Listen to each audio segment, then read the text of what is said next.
கொஞ்சம் வாங்க பீடுவாங்க பீடுவாங்க சார் எப்படி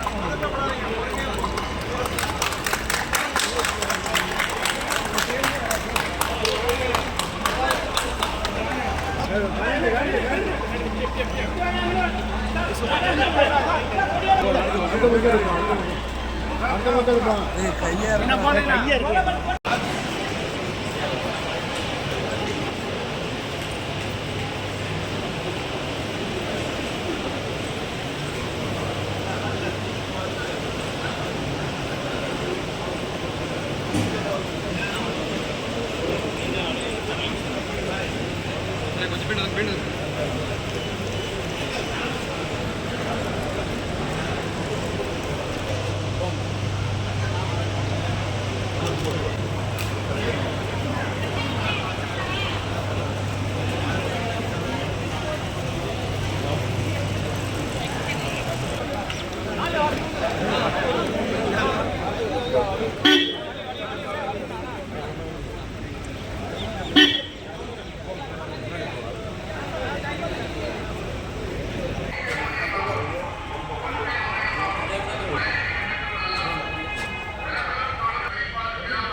சார்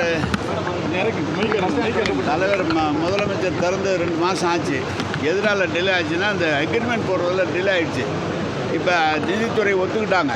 இப்போ உடனே அந்த கம்பெனியோட அக்ரிமெண்ட் போட்டு அவங்க டெண்டர் விட போகிறாங்க.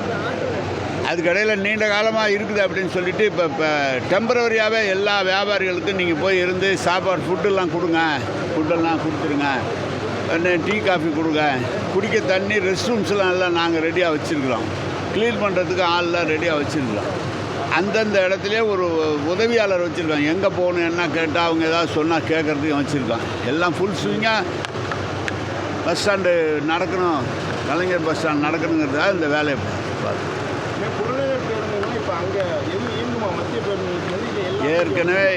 ஏற்கனவே கரூர்காரங்களும் பெரம்பலூர்காரங்களும் சத்திரம் பேருந்து நிலையம் இருக்குன்னு சொல்லியிருக்காங்க. மற்ற ஊரில் இருக்கிற பேருந்து நிலையங்கள்லாம் இங்கே வரும். இங்கே வந்து இங்கேருந்து சென்ட்ரல் பஸ் ஸ்டாண்டு ரொம்ப நாளாக இயங்கிக்கிட்டு இருக்கு. சென்ட்ரல் பஸ் ஸ்டாண்டு வழியாக போகும். கால ஓட்டத்தில் அங்கே டவுன் பஸ் மட்டும் போகிறது மாதிரியும் மப்சல் பஸ் போகிறதுனா நமக்கு ஒன்றும் ஆச்சரியம் இல்லை. எங்கிட்டு வேணால் போய் போகலாம். நம்ம 3 பஸ் ஸ்டாண்டு இயங்கும். இது இயங்கும், அது இயங்கும், அது இயங்கும். மாணவருக்கு ஆமணி பேருந்து இயக்கப்படுமா இல்லை இங்கேயுமே அவங்க இங்கே ஆமணி பேருந்து இங்கே நிறுத்திடுவோம். தனி செட்டு வந்துடும் இவங்களுக்கெல்லாம். அங்கே எல்லாம் அவங்களுக்குலாம் இடம்லாம் கொடுத்துட்டோம். மாநகரத்துக்குள்ளே அது இடைஞ்சலாக இருக்குது. இங்கேருந்து சென்ட்ரல் பஸ் ஸ்டாண்ட்லேருந்து இங்கே வர பஸ் ஃபேர் வந்து ஃப்ரீயாக விட்டுருக்கோம். இல்லை ஒன்றும் இல்லை. ஒன்றும் ஏற்றல. இனிமேல் தான் அதை பற்றிலாம் யோசனை பண்ணி அது ஆர்டிஓ தலைமையில் ஒரு கூட்டம் போடணும். ஆர்டிஓ தலைமையில் கூட்டம் போட்டு தான் பண்ணணும். அது பண்ணுவாங்க. ஆட்டோக்கள் மற்றும் தனியார் டாக்ஸிகளுக்குலாம் என்ன இங்கே எல்லாம் சென்ட்ரல் பஸ் ஸ்டாண்டில் இந்த ஆட்டோ வேணும்னாங்க. இந்த உள்ளூர் ஆட்டோ வேணும்னாங்க. எல்லாத்துக்கும் இடம் கொடுத்துருக்கு. அது போகல. நான் ஒரு வாரத்தில் செட்டில் பண்ணுவேன். ஆனால் திருச்சி மக்களின் நீண்ட நாள் கனவாக இருக்கக்கூடிய இந்த உயிரிழந்த நிலையத்தை பல்வேறு தரப்பினர் விமர்சனம் பண்ணாங்க. அவங்களுக்கு என்ன சொல்ல விரும்புறீங்க? அதெல்லாம் ஒன்று கன்சியூமரு எதிர்கட்சிகள் வந்து என்ன குறைக்கல முதல்வர் அவங்க சொல்கிறது அது அவங்க உரிமை. நம்ம செயலில் காட்டுறது நம்ம வேலை.